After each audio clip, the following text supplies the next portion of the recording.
जय श्री कृष्णा दोस्तों हम में से सभी के मन में कभी न कभी ये प्रश्न आता ही होगा कि आखिर भगवान हमारी मदद क्यों नहीं करते। भगवान तो सब कुछ कर सकते हैं, तो वो एक चुटकी बजाकर मेरे जीवन को क्यों नहीं संवार देते। मेरी जिंदगी में इतने दुख, इतनी कठिनाइयाँ और इतने तकलीफ क्यों हैं, तो क्यों नहीं भगवान आकाश से प्रकट होकर और अवतार लेकर मेरी जिंदगी की समस्या को समाधान करते। इन सभी प्रश्नों का उत्तर जानेंगे श्रीमद् भागवत गीता के एक श्लोक से, और इस श्लोक को समझने का प्रयत्न करते हैं एक कहानी की मदद से। तो सीधा आते हैं कहानी पर। एक लड़के का जन्म एक बहुत ही रईस परिवार में हुआ। ऐशो आराम की सुख सुविधाएं उसके पास थी, उसको कुछ भी करने की आवश्यकता थी ही नहीं, और वो ये करता भी था, यानी कि कुछ भी नहीं करता था। वो बहुत ही आलसी था। उसको बचपन से काम करने की आदत ही नहीं थी। उसके पिता ने उसको समझाया, परंतु उसका मन केवल सोने में और खाने पीने में ही रहता था। एक दिन उसके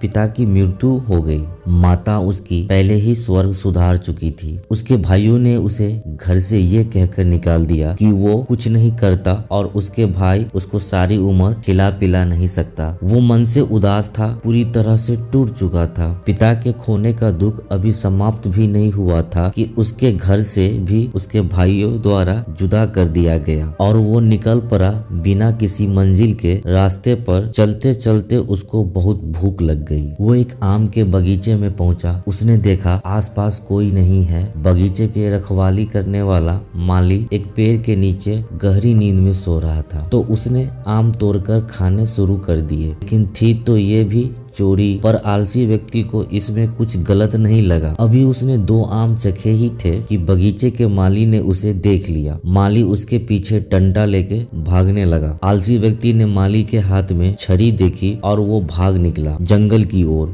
जंगल बहुत ही घना था। इतने घने जंगल में जंगली और खतरनाक जानवर का रहना स्वाभाविक बात था, और आलसी व्यक्ति ने सुबह से केवल 2 आम ही खाए थे। भूख से तड़प रहा था। उसने देखा जंगल में एक कुत्ता है। उस कुत्ते की केवल 2 लातें हैं। वो कुत्ता अपनी दोनों लातों पर धीरे धीरे चल पाता था। आलसी व्यक्ति उस कुत्ते को देखकर समझ नहीं पाया कि ये कुत्ता जंगली जानवरों के बीच जीवित कैसे रह गया, क्योंकि वो तो बेचारा चल भी नहीं पाता था। इस परिस्थिति में इस कुत्ते का जीवित रहना अपने आप में किसी अजूबे से कम नहीं था। आलसी व्यक्ति ये सब सोच ही रहा था कि उसने एक शेर की दहाड़ने की आवाज को सुना। आलसी व्यक्ति ये आवाज को सुनकर बहुत ही घबरा गया। आलसी व्यक्ति ने आगे की ओर नजर डाली तो उसने देखा एक शेर आलसी व्यक्ति की ओर बढ़ा चला आ रहा है। ये देखकर आलसी व्यक्ति के होश उड़ गए और वो घबरा कर एक पेड़ के ऊपर चढ़ गया। पेड़ के ऊपर से आलसी व्यक्ति ने देखा शेर बढ़ा चला आ रहा है कुत्ते की ओर। शेर के मुंह में एक मांस का टुकड़ा था, और शेर के डर से सभी जानवर भागकर कहीं छुप गए। पर वो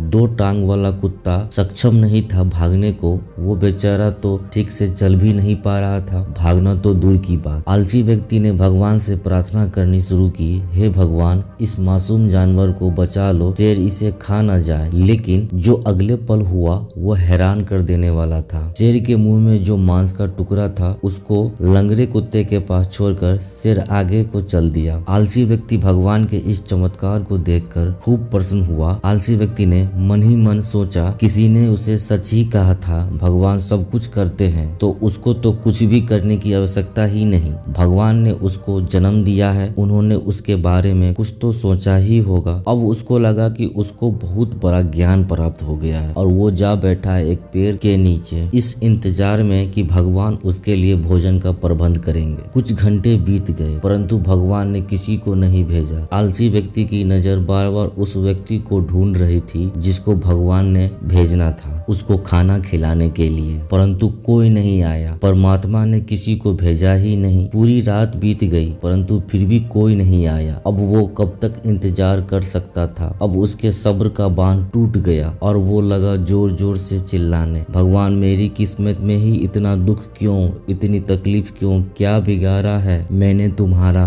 आखिर किस बात का बदला ले रहे हो तुम। इस आलसी व्यक्ति की बात सुन ली जंगल में साधना कर रहे एक संत जी ने। संत जी जा पहुंचे आलसी व्यक्ति के पास। आलसी व्यक्ति ने सारी बात सुनाई संत जी को। पहले तो संत जी ने आलसी व्यक्ति को कुछ भोजन करवाया। खाना खाने के बाद आलसी व्यक्ति ने भरी आवाज में संत जी से पूछा, भगवान ने उस लंगड़े कुत्ते पर दया दिखाई परंतु मुझ पर जरा भी दया नहीं दिखाई, आखिर क्या कारण है भगवान की इस बेरुखी का। संत जी ने कहा, ये सत्य है, भगवान ने हम सभी के लिए एक योजना तैयार की है और तुम भी उसकी योजना का एक हिस्सा हो, परंतु तुम भगवान के इशारे को नहीं समझे। भगवान तुमको उस लंगड़े कुत्ते की तरह नहीं बनाना चाहते, बल्कि भगवान चाहते हैं तुम उस शेर की तरह बनो जिसने उस लंगड़े कुत्ते की मदद की, उसको खाना खिलाया। सच भी यही है, भगवान भी उनकी ही मदद करते हैं जो अपनी मदद स्वयं करता है। श्री कृष्ण ने श्रीमद् भागवत गीता के 3 अध्याय के 8वें श्लोक में कहा है, कर्म न करने से कर्म करना श्रेष्ठ है। यदि तुम कर्म नहीं करोगे तो शरीर का रीवा भी नहीं होगा।